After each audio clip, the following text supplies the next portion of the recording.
এই রাঙামাটিকে আমি সবচেয়ে বেশি বিশ্বাস করতাম আমি তোকে, আর তুই সেই দিন আমার বিশ্বাসের সুযোগ নিয়ে আমার সঙ্গে এত বড় বিশ্বাসঘাতকতা করতে পারলি? না রে বন্ধুরা, ভুল করছিস। বিশ্বাস কর আমি করতাম, তোকে সবচেয়ে বেশি বিশ্বাস করতাম আমি, কিন্তু কিন্তু তোদের দুজনের অন্তরঙ্গ ছবি দেখার পর। ছবি? কোন ছবির কথা বলছিস তুই? তোর বুকে মাথা রাখা বিজলির ছবি। চুপ কর। ভাই বোনের মধুর সম্পর্কে তোর মনে এরকম নোংরা ছবি আঁকিস রে? তোর মনে এরকম নোংরা ছবি আঁকিস না? তাহলে আকাশে গুলি ভেঙে পড়বে, চৌচির হয়ে যাবে, আকাশ আর বইবে না, এটাকে চিরতরে হারিয়ে যাবে ভাই বোনের মধুর সম্পর্ক। তাহলে তাহলে কি তুই বলতে চাইছিস ওই ছবিগুলো সব মিথ্যে? মিথ্যে মিথ্যে মিথ্যে। সত্যি শুধু এটাই, বিজলি এখনো বেঁচে আছে এবং শহরের বস্তিতে আছে। হরিচরণের কাছ থেকে খবর পেয়ে শুধুমাত্র তোর জন্য আমি বিজলির কাছে ছুটে গেছিলাম ওকে গ্রামে ফিরিয়ে আনার জন্য। তাহলে তাহলে তোর দাদা ওই ছবিগুলো পেল কোথা থেকে? দাদা ছবি? হ্যাঁ হ্যাঁ, মনে পড়েছে। সেদিন হরিচরণ কিন্তু আমার সাথে গেছিল। আমার দৃঢ় বিশ্বাস হরিচরণ নিশ্চয়ই গোপনে ছবিগুলো তুলেছে। হরিচরণ না রঞ্জন, না শুধু হরিচরণ নয়, তোর দাদা রাহুলকেও কিন্তু আমি ছেড়ে দেবো না। পাপ করে আজ পর্যন্ত কেউ রেহাই পাইনি, আমার দাদাও পাবে না। কিন্তু তুই এটা কি করবি পলাশ? শেষে বিজলিকে ভুল করেছি রে রঞ্জন, আমি ভুল করেছি। তোর দাদার কথায় বিশ্বাস করে আমি বিজলিকে ঘৃণা করেছি। আমি নিজের হাতে আমি আমার ভালোবাসার গলা টিপে হত্যা করেছি।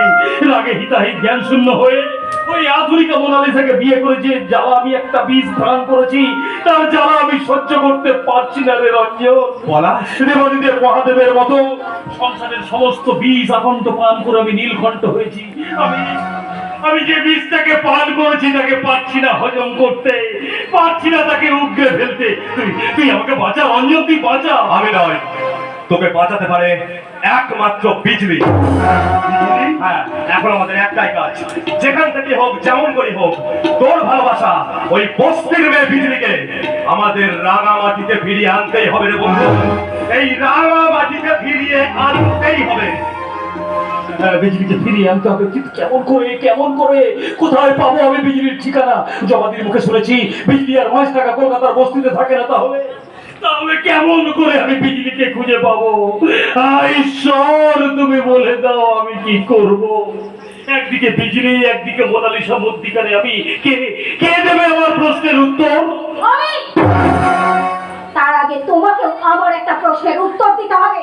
কি তোমার প্রশ্ন? তুমি আমাকে কি মনে করো, তোমার স্ত্রী না রক্ষিতা? তার আগে তুমি আমার একটা কথার উত্তর দাও তো মোনালিসা। বলো তো, স্ত্রী কাকে বলে?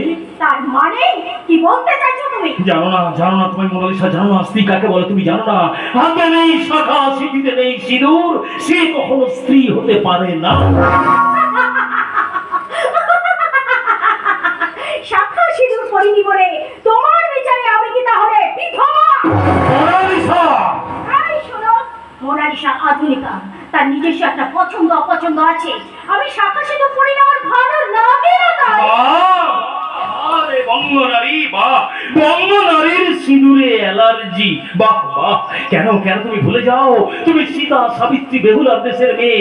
আর যাই করো না, আমার বাবার সম্মান রক্ষার্থে এই বাড়ির স্ত্রী হয়ে সিঁথিতে একটু সিঁদুর দিও। ওই টিভিতে দেখানো নকল সিঁদুরের বিজ্ঞাপন হয়ে না। অসহ্য, অভদ্র, ইতর, ছোট লোক।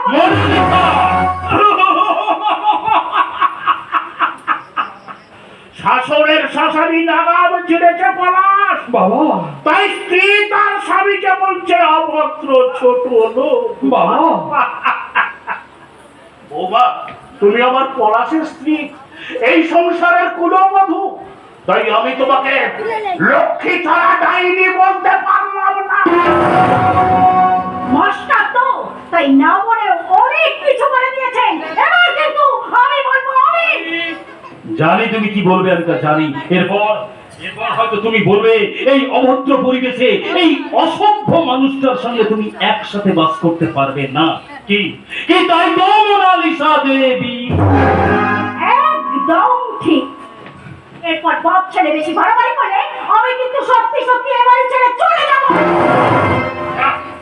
না, আমার তো কোনো মেয়ে নেই, তাই ভেবেছিলাম তুমি এ সংসারে আসার পরে আমার সেই অভাবটা পূর্ণ হবে, কিন্তু কিন্তু তোমার কাছ থেকে এমন ব্যবহার আমি কখনো আশা করিনি। তাহলে কি আশা করেছিলেন মাননীয় শ্বশুর মশাই?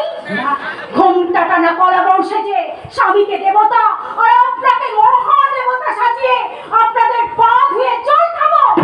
মোনালিসা, এই, ভুলে যাও না, এই মোনালিসা তোমাকে বিয়ে করার আগে সে ছিল বাংলা ফিল্মের সেক্স বট।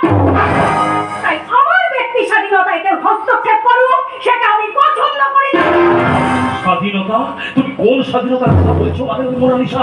নারী স্বাধীনতা মানে স্বৈরাচার নয়, ব্যভিচার নারী চরিত্রের অলংকার নয়। নারী স্বাধীনতার নামে তোমরা তোমরা এই যুগের মেয়েরা কোন জাহান্নামের পথে এগিয়ে চলেছো তা কি তোমরা একবার ভেবে দেখেছো?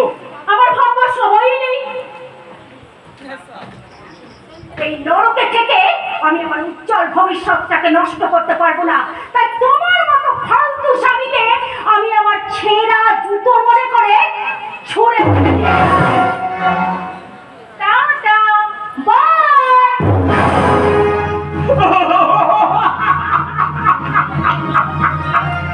বাহ বাহ বৌমা বাহ, সত্যি তুমি এ যুগের শ্রেষ্ঠ অভিনেত্রী।